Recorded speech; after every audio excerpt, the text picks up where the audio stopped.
Good morning, students. This is Ramesh Shande from School of Commerce, Varda. Today we are going to discuss the story, a short story entitled Three Questions, written by Leo Tolstoy. The story is in the syllabus of Supplementary English BCom first semester. The book is prescribed by RTM Nagpur University, Nagpur. So, before going to discuss the main part of this story, three questions which is basically related to the learning skills.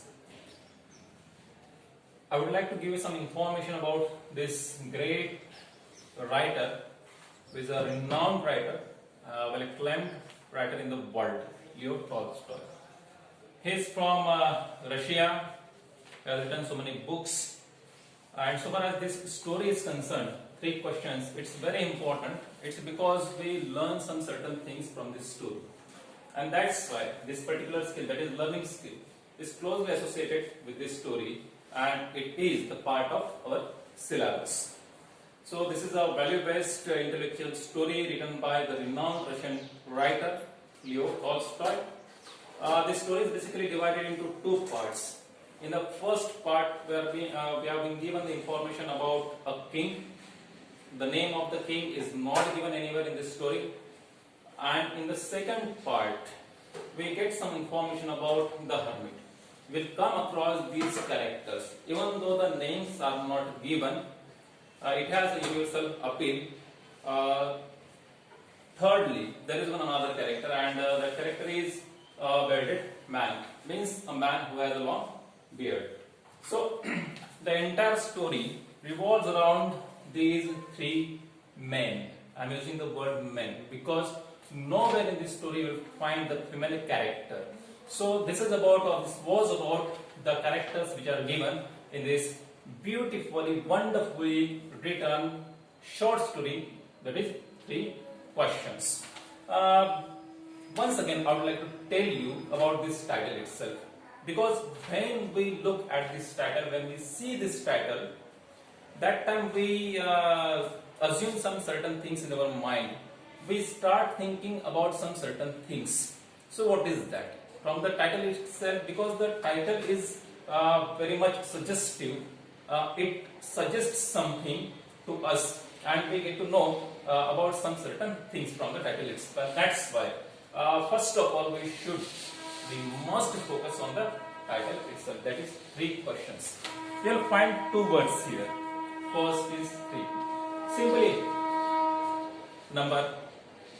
three number, right? And questions. So when we first look at this title, we come to know that this story must be about the questions. Now what questions? Which questions? The questions which have come into the mind of the king. I will tell you all these things in detail. Furthermore, as we unfold the happenings which are given in the life of that particular king given in this short story, right? So this story is definitely about three questions only. So what are those three questions? How the questions came in the mind of the king, what the role a hermit has to play in this story so far as these questions are concerned, and what is the role of the bearded man. I will tell you about all these things in detail.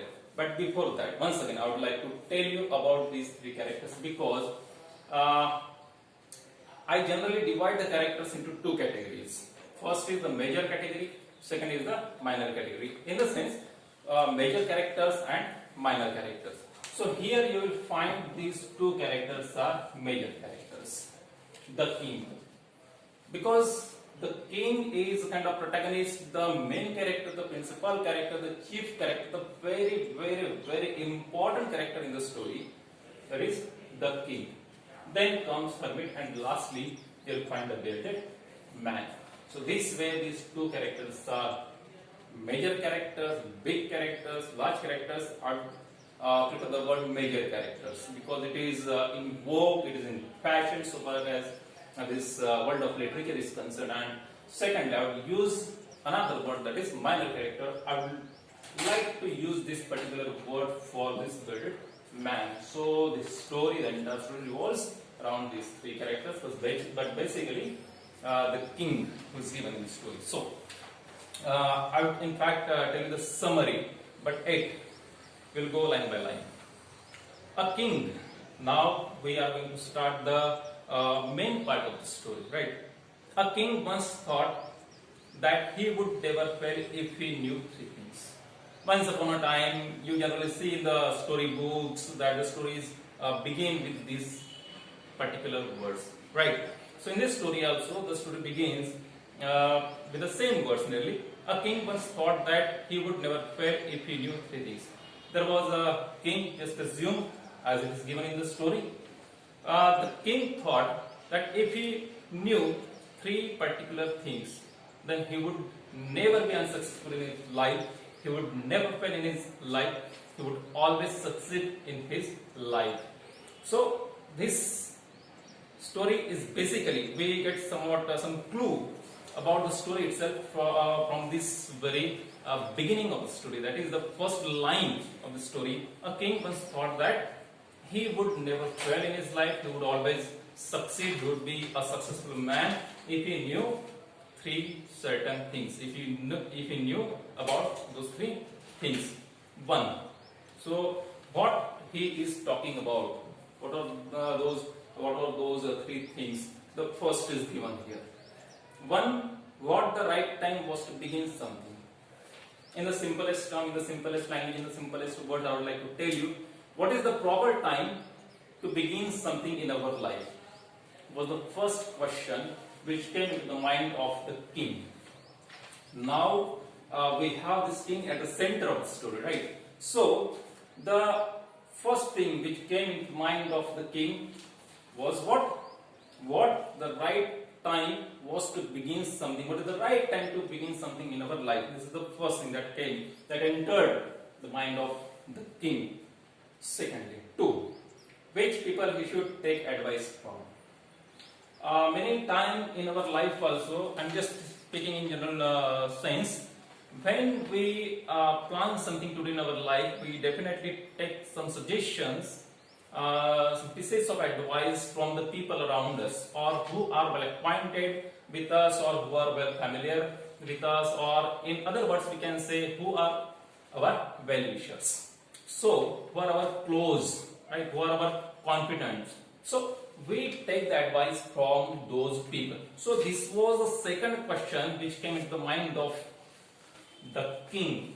What was the second question? What was the second thing that he wanted to know about? Which people he should take advice from. In other words, who would be his counselors, as was the king. Third. The third line tells us about that particular thing which came into his mind, in the mind of that king. How to decide what the most important thing to do was. Preference of. So these three questions came into the mind of that particular king. The name of the king is not given anywhere, and that's why you should be very cautious, while writing the answer in the university examination. Don't mention any name, simply write this word, the king. The king, right? Because only one king is shown in the story, is given, is described in the story. Second, now, he was in dilemma. Actually, he was not certain, was not definite. It's because he did not know how to get answers to those questions which came into his mind, and that's why he was very much curious also. At the same time, he was too much curious also to know about those certain things. He wanted to have the answers to those questions which were there in his mind. So that, what did he do? He was the king of the kingdom. He was a big man. He was the first person of his kingdom. As he was a king, he had the sovereignty, he had all the rights. In other words, we can say he was the father of his kingdom. Right? He was the king, and that's why he did one thing. What did he do? He did one thing, that he sent messengers throughout his kingdom, and he gave order to his some of the confident people were around him. he had the faith in, he called those people and sent those people, those messengers throughout his kingdom. He sent those people in all the directions of his kingdom. For what? For knowing about those three certain things, or to get answers to those three questions. What is the right time to do something in our life? The person from whom we should take advice, and third, how to decide what is the most important thing to do in our life. So he sent those people in all the directions of his kingdom, and as he was king, he promised to give a reward also of a large sum to the person who answered his three questions. So he declared the reward for those people who would be able to answer his questions rightly, correctly. If he is satisfied, then definitely he will give the reward to those people. This was done by whom? By the king. Right. Now, when that announcement was made, when his messengers spread all over the country, when his messengers took that particular message which they had received from their Lord of the king, that is the king himself, some people were supposed to be the wise men, some people who were intellectual people in his kingdom, they approached the king. Many wise men tried their luck. They tried to answer the questions which were asked by the supremo of the land, that is the king. They gave a number of answers. All those people had different answers as per their understanding of life. Some answered those questions out of the experience of their own life. Some are philosophers, some are intellectual people, some are teachers. So many different kind of people were there who approached the king answering his questions. One said that the king should go by a timetable. This is important word. That is time. Okay. One scholar suggested that the king should prepare a timetable and he should follow it, so that he would never fail in his life, so that he would never get unsuccessful in his life. So this timetable. Some other people also must have suggested the same thing, but as it is given that one person suggested that the king should go by a timetable, he should prepare a timetable, he should have proper planning about his future work, and according to that he should go ahead in his life. So this was the first suggestion by one of the scholars, by one of the intellectuals of his kingdom. Another person said, what did he say? He said that king should do whatever seemed him necessary at the moment. At the present moment, whatever he thinks that it is important, he should go for that. He should do that. Was another suggestion, or was another answer to the question of the king. The third one suggested, third philosopher, the scholar, the intellectual, or the wise man suggested. What was that suggestion? He suggested that the king should consult wise men or magicians. Now see, magician, I am using the word magician or wise man. Magic was believed to be true in the ancient times. So many people believed in the magic, that there existed magic, and that's why some people suggested. So far as this third question was concerned, some people, some wise men, here we will speak about one particular man. Just assume, just think that a philosopher or a scholar suggested that the king should consult, he should take suggestion from wise men, sane people, or the magicians. So this way, when the messengers of king went throughout the kingdom,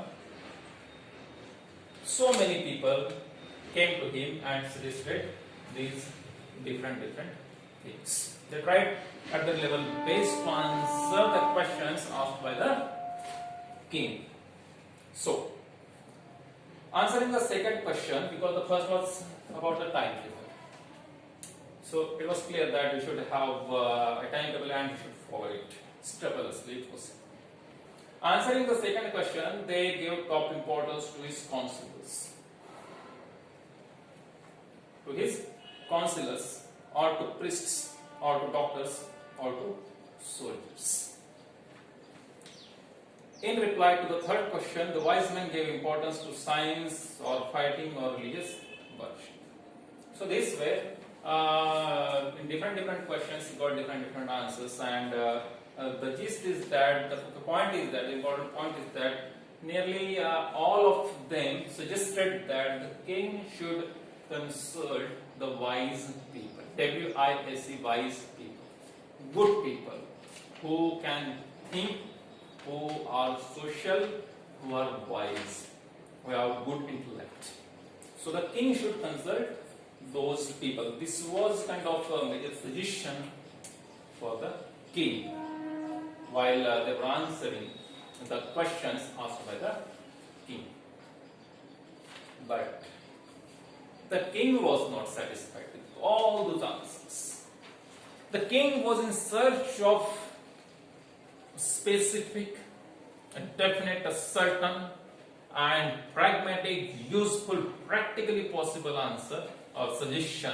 He was not convinced, he did not get convinced by any of those scholars or the philosophers. Instead, what did he do? He did something very different, which even we cannot think that he might have thought like this. So, the king was not satisfied. He went to a hermit. Hermit, that a person, a seer or sage who lives in the jungle, who meditates throughout the day and the night.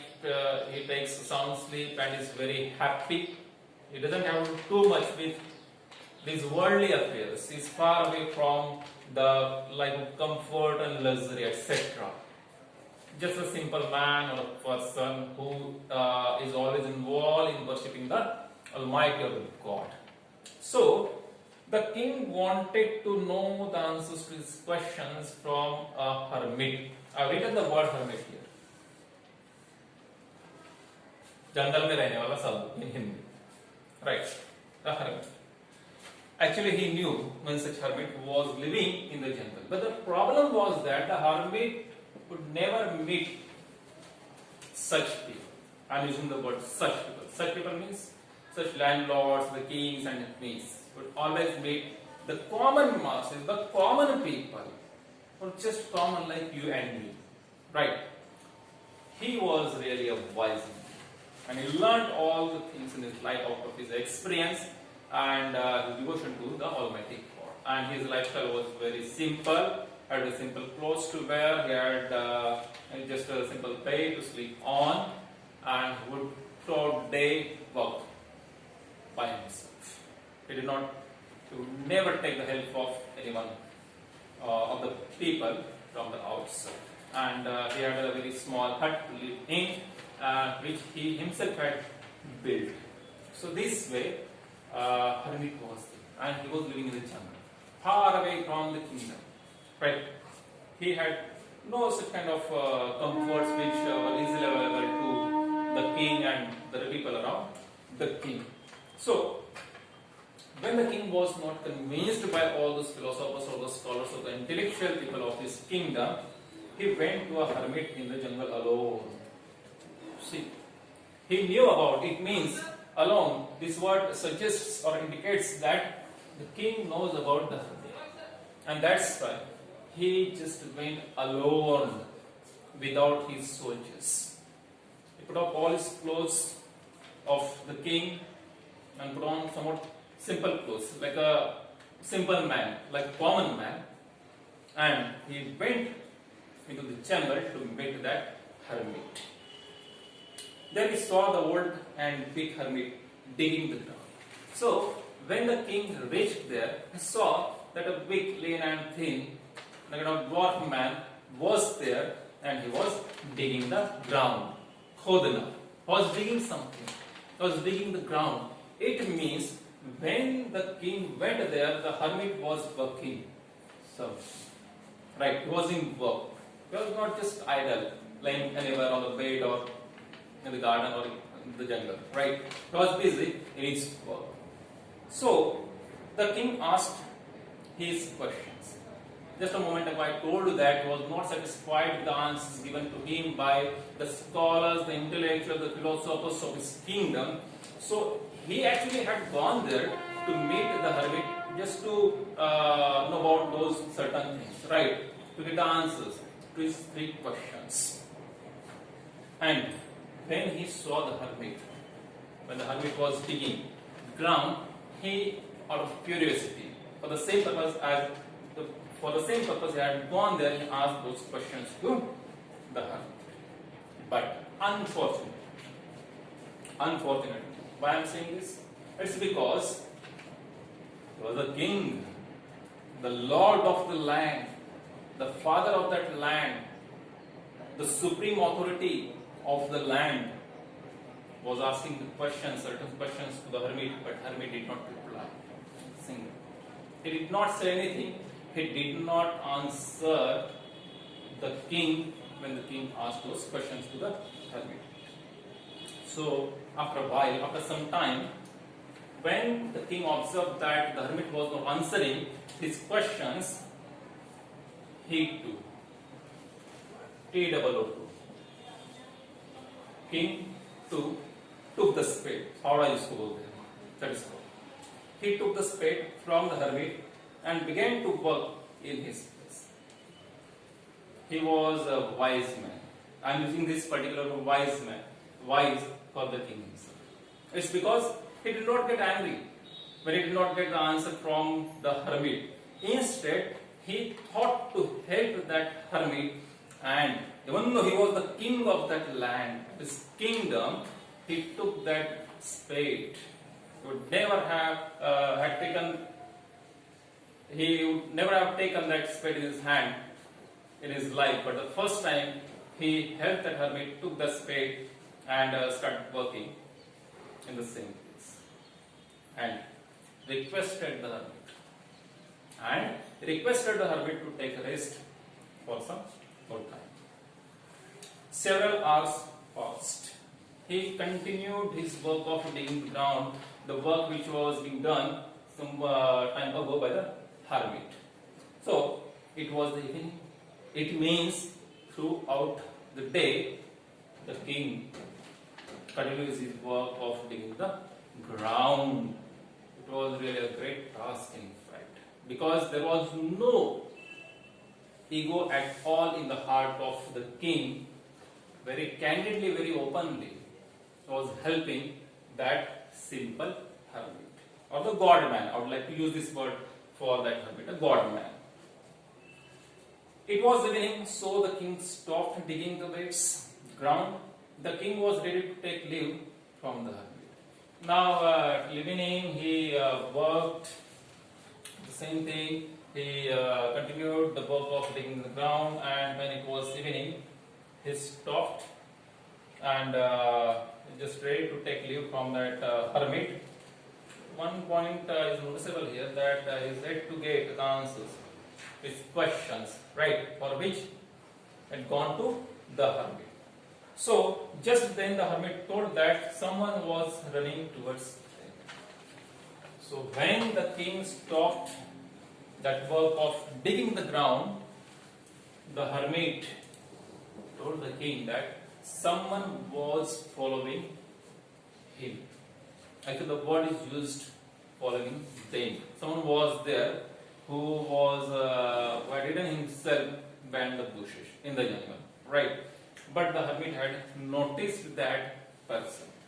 So this was the first part of the story. Now we enter the second part. Now we will discuss about the second part of this story. It's also interesting. The king saw a bearded man running towards them. Hermit noticed a bearded man. Bearded man's beard is dull. Bearded, who had long beard, right? So, hermit noticed that a bearded man was hiding himself somewhere in the jungle, and actually he was running towards basically him, but towards them, because now they were two. Right. The king himself, the hermit himself, and another person was the king. Once again, I would like to remind you one thing, that king had gone there alone. He was not accompanied by his army of soldiers. Right. So the hermit told this particular thing to the king. The king saw a bearded man running towards them. His hands were pressing against his stomach, from which blood was oozing. Actually, that man was running towards them, the king and the hermit, and he had wounds on his body, somewhere, especially here in the stomach, and the blood was literally gushing out, right, from his stomach. He was the wounded man, and the wounds in his stomach. So, hermit had noticed this particular. The king saw a bearded man running towards them. His hands were pressed against his stomach, from which blood was oozing, coming out, oozing, W-O-Z-I-N-G. As he reached the king, when that bearded man reached the king, he literally fell down on the ground. He went unconscious. He had a large wound in his stomach, which I just told. The king was the king. Repeatedly I am telling you that he was the king, but had gone to that hermit as a simple man, right? Just like a common citizen of his large kingdom. Had forgotten that he was a king. He wanted to have answers to his questions, and out of that curiosity, he had gone there. He was in search of the truth, and he was confirmed, he was sure that he would get to know about that truth after consulting the hermit only. And the king did one thing. He showed his humanity. He showed his human nature. He had just forgotten he was a king, just like a common man, just like a good man. He acted there, and he washed with his own hands that wound of the wounded man or the bearded man, and compressed it or bandaged it well with his own handkerchief. At last the bleeding stopped. Blood was coming out from his stomach of that bearded man. So when he bandaged the bearded man's stomach or that wound, the bleeding stopped. The man felt better. That bearded man was well nourished by the king himself, felt better and asked for water to drink, and the king gave him fish. As he was wounded, he asked for water. This time also, the king helped him and offered him. Him means offered the bearded man water, fresh water. The sun had set by then. It was evening time. Soon it became the night. The king and the hermit carried the wounded man into the hut. In the very beginning, I told you that the hermit had built a small hut, right? So it was the night time, and that's why the king thought that it would be better if he keep that man in the hut. So the king and the hermit carried the wounded man and laid him on the bed in that hut. The tired king also fell asleep. The king had worked throughout day. In the evening, when he got tired, got exhausted, he also fell asleep. When he awoke, the bearded man asked to forgive. Actually, when both of them awoke, the king and the bearded man also, the bearded man said sorry to the king. He sought forgiveness from the king. The king was baffled here. It's because he got confused. He could not understand for what he should forgive the bearded man. He had not done any crime, had not attacked the king. So for what he would forgive the bearded man if he had not done anything wrong to him? This question came to the mind of the king, and that's the king got baffled. Right? He did not understand what to do and what not. So simply, as he was the king, he asked the question. What was that? The son had said, by then the king and the hermit carried the wounded man into the hut, वगैरह वगैरह. The man was in fact the king's enemy. Now, there is a turn in the story. The bearded man who had got wounds in his stomach was actually, he confessed, C1FPSSED, to tell the truth, confession. So he confessed that he was the enemy of the king, and actually, in fact, the man was in fact the king's enemy. He had followed the king to take revenge on him. He wanted to avenge. Right, but what? For what? He had followed the king to take revenge on him. He had vowed to kill him. He had actually taken the oath. Who? The bearded man had taken the oath that he would kill the man, kill the king.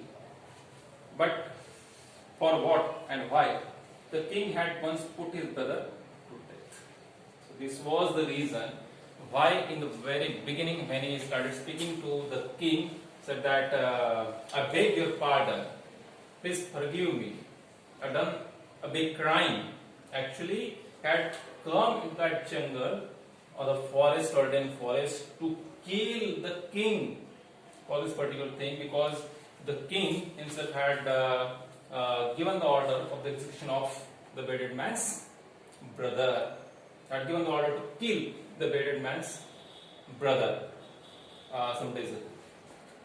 So for that, he was following the king and wanted to take revenge on him. The king had once put his brother to death. The man hid himself in a bush on the way to the jungle. I just told about this.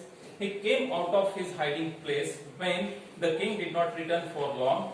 He got wounded by king's bodyguards. Actually, he had hidden himself against the bushes, but when he again started to follow the king, or when he was noticed by the bodyguards of the king, they attacked that bearded man. When they noticed, and because of that, he had got wounds in his stomach. So he very candidly, actually, was impressed with the hospitality, or the manner, the way king was behaving with him. So the man hid himself in the bush on the way to the jungle. He came out of his hiding place when the king did not return for long, because king was working throughout the day. He was digging the ground for the hermit. Actually, hermit himself was doing that work, but he requested him and he started working the same. So he got wounded by king's bodyguards. He would have died if the king had not dressed his wounds. And he told all these things to the king.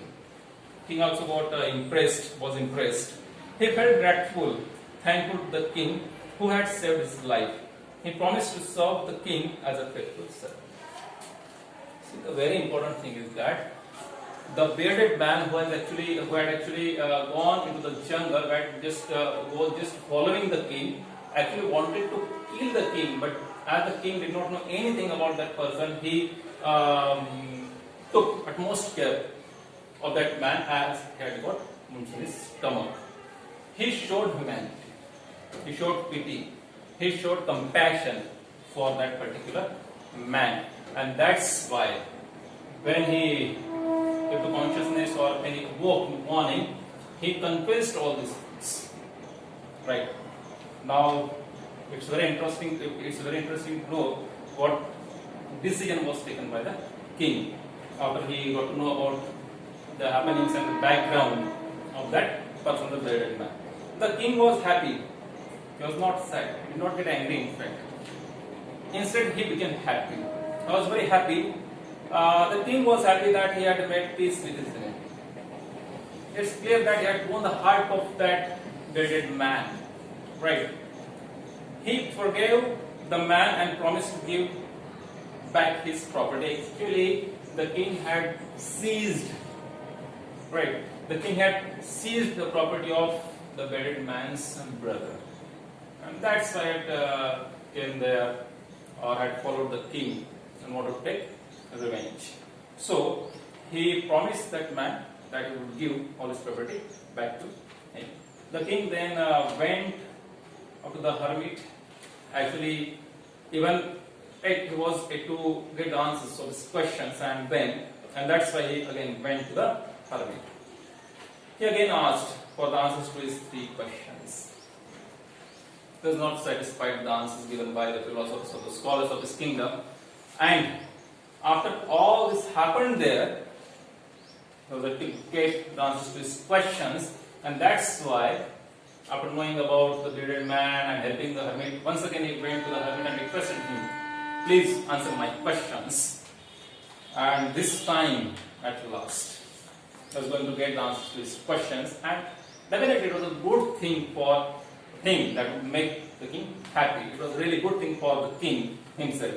The king went up to the hermit. He again asked for answers to his 3 questions. The hermit explained that by digging the beds of the ground for him, the king had escaped attack. He could save himself because he was at work. He was digging the ground. He did not return to his kingdom. If he had returned to his kingdom, then definitely he would have either got wounded or would have been killed by that bearded man who was hiding himself, or who had hid himself in the bushes. So first thing, the hermit explained that by digging the beds for him, the king had escaped attack. So the most important time was when he was digging the beds. I will tell you in the simplest terms what he is actually speaking about or talking about. Right. The hermit himself was the most important person, so to do him good was the king's most important business. At that time, he was actually helping the hermit. First thing, he was digging. Second thing, he was directly or indirectly helping the hermit. The hermit further told the king that the most important person for him was the person with him at a particular moment. Who was along with the king at that particular moment? It was the hermit himself. At a particular moment, the most important business was to help that person, and the most important time was now, that is the present moment. So 3 things are important. First is present moment. Second, a person around or with you, and the third, the person who is in need at that moment. What is the proper time to start something new in our life? That is your present moment. If I wish that I should do something, then definitely I must start that work right now. The present situation, the present moment is important for doing anything in our life. Be always positive. Present moment. Secondly, from whom we should take the advice or the suggestion? A person who is near you at that particular moment when you are going to start something, right? Doing something in your life. The person around you or with you at that particular moment. And if there is someone who needs your help, then definitely you should help that person who is present at that moment in the simplest language, in the simplest term, in the simplest words. What is the gist? Present moment is important in our life, and that's why it is said, live in present. So this way we discussed a wonderfully written story entitled 3 Questions by Leo Tolstoy, a Russian writer. And in the very beginning I have already told you that this story is closely associated or linked with the learning skills. So we learn these things, certain things from this story, 3 questions. We'll stop here. The story ends here. Thank you.